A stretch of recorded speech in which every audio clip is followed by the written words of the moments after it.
Walter Green was an old black man who sacrificed everything to raise two abandoned children he found in an alley. Decades later, his cruel boss framed him for a crime, and the courtroom turned against him, whispers calling him a thief, a liar, a man unworthy of mercy. With his hands cuffed and hope fading, the judge prepared to deliver a life sentence. But just as the gavel was about to fall, two figures stepped forward, and what they revealed shook the entire room. Before we go any further, if this is your first time watching one of our videos, we'd love for you to hit that subscribe button. Your support means the world to us, and it helps us bring you even more powerful stories. Stick with us till the very end. And if this story moves you, drop your thoughts in the comments and share it with a friend. Now, let's begin. The winter that year was the kind that bit through old coats and worn shoes.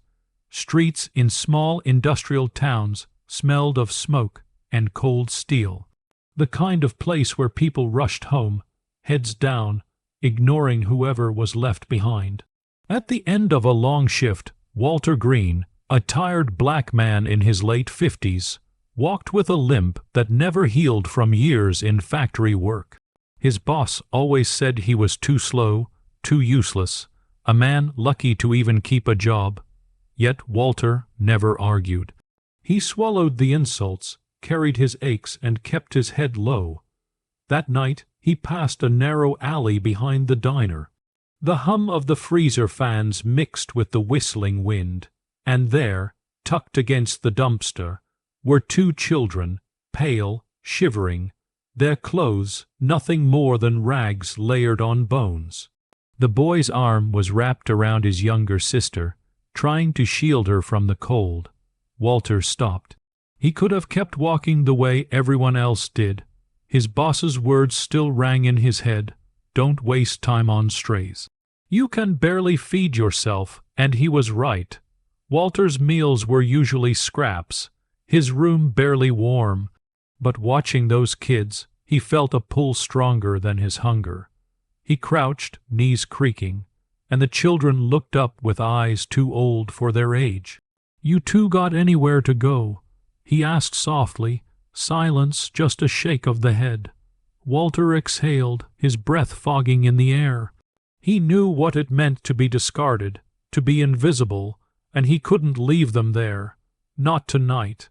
He reached out a callous hand. "Come on," he said, his voice low, steady. The boy hesitated, but the girl's tiny fingers slipped into his palm, ice cold. That was enough. By the time they reached a small apartment, neighbors peeked through cracked doors. "That fool," one muttered under his breath to another. "Old man can't pay his own bills. Now he's dragging strays inside." The other chuckled, shaking her head. "He'll sink with them." Walter heard. He always heard, but he just kept walking. Two fragile lives following behind him. Inside his place was no palace, just peeling wallpaper, a sagging couch, and a single heater that rattled louder than it warmed. Still, he laid blankets across the couch, warmed some broth, and watched as the children ate like they hadn't touched food in days. That night, as he sat in the corner, rubbing his aching leg, Walter thought about how tomorrow his boss would mock him again. How money would stretch thinner than ever. But he also knew this. Those kids wouldn't be sleeping on frozen concrete anymore. Not as long as he was alive, and with that quiet decision a bond was sealed, one that would echo far louder than he ever imagined. The days that followed were not easy. Walter worked at the steel factory where the air smelled of burnt iron, where every clang of machinery seemed to shake his bones. His boss, Mr. Harlon, was a man who thrived on humiliation. He'd wait until the floor went quiet before barking across the hall. "Green, even those orphans you dragged home probably move faster than you." The workers laughed, some uncomfortably, others eager to join in. Walter never snapped back. He just wiped the sweat from his brow and kept pushing. But every insult, Every glare was a weight he carried home with his limp. At night, though, the weight seemed to lift. He'd open the door to his apartment, and the children would run to him. The boy Illy, always with a book in his hand, eager to read out loud what he learned at school. His younger sister, Grace, often sat at the wobbly table, scribbling with a dull pencil, drawing pictures of houses that looked warmer and brighter than anything they had ever known. Walter gave them his food when cupboards ran thin. He patched Illy's jacket with clumsy stitches and saved coins for Grace's shoes. Some nights, when the heater coughed and died, he huddled them close, pretending he wasn't cold himself. The neighbors gossiped in stairwells and corner shops. Whispers flew, "He'll end up on the street with them." One woman muttered as Walter passed. Another man smirked. "A black man raising 2 white kids. They'll turn on him the first chance they get." Walter heard, but he never answered. Instead, he poured himself into the children. He taught Illy how to change a tire, how to shake a hand with dignity. He showed Grace how to balance coins, how to stand tall, even when the world tried to shrink you. Still, Harlon never let him forget his place.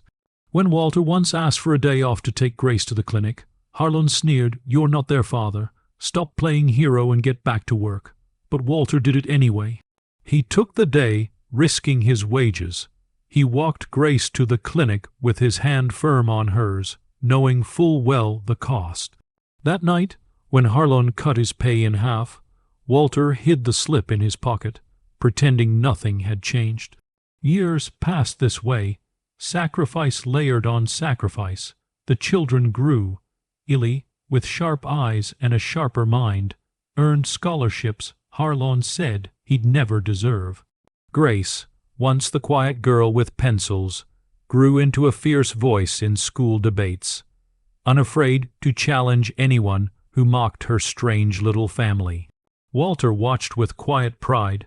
His limb grew heavier, his back bent more each year, but the kid stood taller. For the first time, he allowed himself to believe. Maybe kindness wasn't wasted. Maybe it was planting something that would bloom far beyond him. What he didn't know was how closely Harlon had been watching too, and how bitter the man had grown seeing Walter build a family from scraps.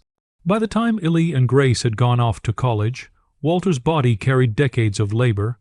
His hands were rough stone, his back bent, his steps slower than ever, but his heart swelled with pride. Each time a letter arrived. Illy studying law, Grace chasing journalism. He pinned their notes on the peeling wall like treasures. Mr. Harlon, however, hadn't softened. If anything, the years had sharpened his spite. He hated the sight of Walter walking with his head just a little higher. Hated hearing whispers about the orphans making something of themselves. To Harron, it was proof that Walter had stolen dignity he didn't deserve. One autumn morning the trap was sprung. Walter came home to find 2 policemen waiting by his door. Their uniforms crisp, their expressions cold. A neighbor watched from her window, muttering, "Told you so." Always knew he'd end up in trouble. The officers shoved past Walter, tearing through his modest apartment. From under the couch cushion, they pulled a small bag stuffed with cash and company equipment stamped with factory labels. Walter's breath caught. He'd never seen it before. Within hours he was in handcuffs, the metal biting into his wrists. Harlon stood outside the factory gates, arms folded, smirking as Walter was led away. "Guess kindness doesn't pay after all." He sneered loud enough for workers to hear. A few laughed, others just turned away. The courtroom smelled of varnish and dust. Walter sat hunched, his once strong shoulders sagging. Prosecutors painted him as a bitter old man who'd stolen to survive. Witnesses, workers Harlon had quietly paid off. Claimed they'd seen Walter sneaking around the storage rooms. Bystanders filled the benches, whispering, "I knew he was too good to be true, that those kids he raised don't even know who he really is." Walter said little, He wanted to scream, but years of swallowing insults had trained him into silence. He thought of Illy and Grace, but he couldn't drag them into this shame. Better they stay away. Better they never see him like this. When the judge's gavel struck, announcing that Walter faced a possible life sentence, the room seemed to close and on itself. The walls pressed tight. The air grew thin. Walter's eyes dropped to the floor, his heart heavy with a final truth. Maybe Harlan was right. Maybe a man like him was never meant to rise above his place. And then the doors at the back of the courtroom creep open. Two figures stepped inside, confident, unshaken. Eyes fixed on a man sitting alone at the defendant's table. Illy Grace, not the children he once carried home, shivering, but adults now, shaped by the very sacrifices he thought had gone unnoticed. The room stirred, whispers turned into gasps. Harlan's smirk faltered for the first time. Walter's chest tightened. He hadn't wanted them here, but as Illy set down a stack of legal files and Grace lifted a recorder, scanning the faces in the gallery, he realized something he'd never let himself believe. His kindness had come full circle, and the battle wasn't over yet. The courtroom was buzzing now, restless as Illy straightened his tie and stepped forward. Gone was the timid boy who once hid in alleys. He stood tall, voice steady, introducing himself as Walter's defense attorney. Papers slammed onto the table, files thick with evidence. Grace positioned herself in the gallery, recorder flashing red. She wasn't there just to watch. She was documenting everything. Her articles had already rattled powerful names, and now her pen was aimed squarely at Harlan. The prosecution tried to keep momentum, but Illy cut through their case piece by piece. Witnesses who claimed they saw Walter steal faltered under his questions. One stammered, admitting he'd only heard rumors. Another contradicted his own testimony when pressed. Illy exposed the cracks like a surgeon opening wounds. And then came the bombshell. Grace rose, requesting permission to share a report. It detailed Harlan's history of wage theft, harassment, and falsified accounts at the factory. Backed by documents she'd unearthed as a journalist.